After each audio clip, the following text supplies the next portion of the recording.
大家好，我是小林，欢迎来到我的频道。裤子穿一段时间它就松了，你不收拾它，它就往下掉。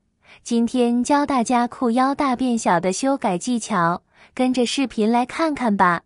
从两侧给它往里收一收，先给它定个位，然后针儿从里边走出来，用我们的隐藏针法给它往前缝。走针儿的时候啊，从线的旁边往前扎进去，然后把线绕在针上拔出来。接下来把针儿从线圈里套进去，再从线的旁边扎下去，然后把线绕在针上拔出来，一直这样往前重复着走。我这个是个夏天的裤子，它很薄，这个腰也比较薄，我们就缝它一条线就可以了。如果是冬天的啊，它是厚的裤子的话，我们可以缝它两条线啊，上边一条，下边一条，这样很结实。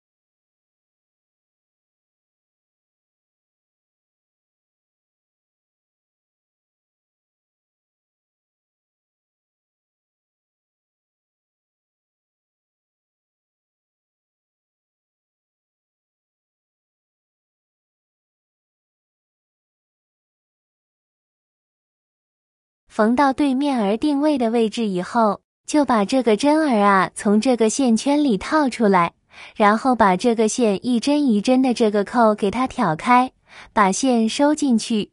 现在啊只是把这个线拉平了啊，但是腰还没有收进去。接下来我们再拉紧，就把腰收进去了，然后把针儿走到里边去，把线头打结做固定。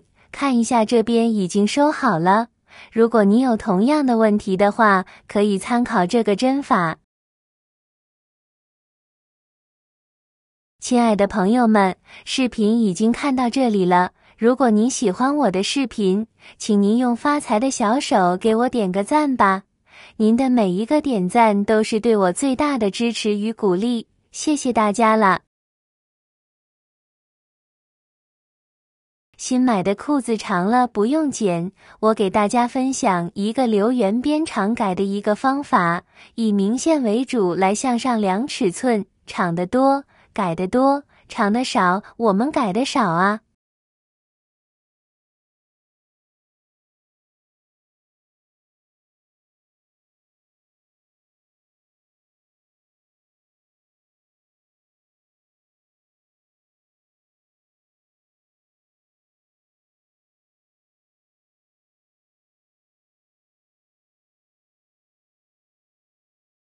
我们把这个明线对齐，这个白色边给它折回来，对齐就可以准备一个结实的线。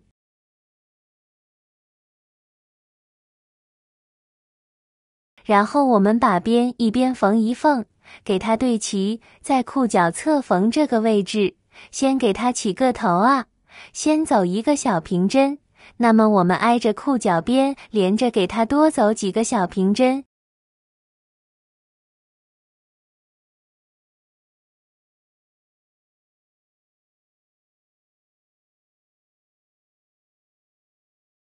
用这个方法，我们可以改我们的牛仔裤、喇叭裤、烟管裤、阔腿裤、工装裤、休闲裤，还有咱家小孩子的啊，校服裤袖长的都能去改啊。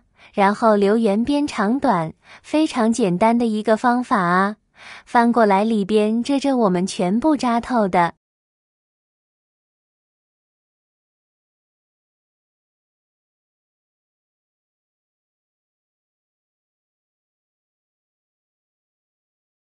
然后有些姐妹经常说，为什么在家里改的衣服啊，就像接了一个假裤腿一样？为什么我缝出来这个衣服容易漏针漏线，接下来我给大家总结3个小要点，我们仔细来听一下啊。首先，第一点，我们要贴紧裤脚边，紧紧地挨着它。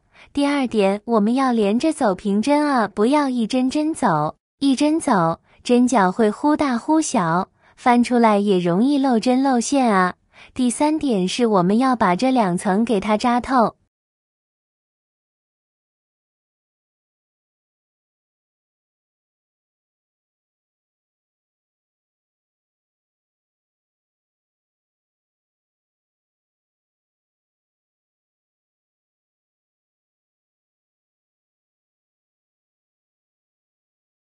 翻过来，我们看一下这个裤边里边，这有个边儿，我们不用去剪，我们拿个小针先挂针再挂线，或者是高领改低领都可以用到这个隐形针法。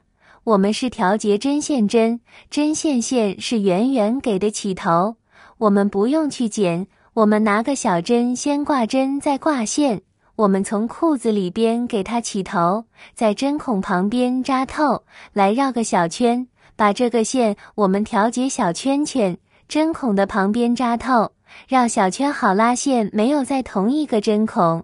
这个针法叫隐形针法，我们可以用它去改我们的西裤长平口的袖子长，毛衣长，或者是高领改低领都可以用到这个隐形针法。重点是调节小圈圈之后，是在圆针孔的旁边扎透，没有在同一个针孔啊。用这个针法，我们给它固定上一圈就可以了。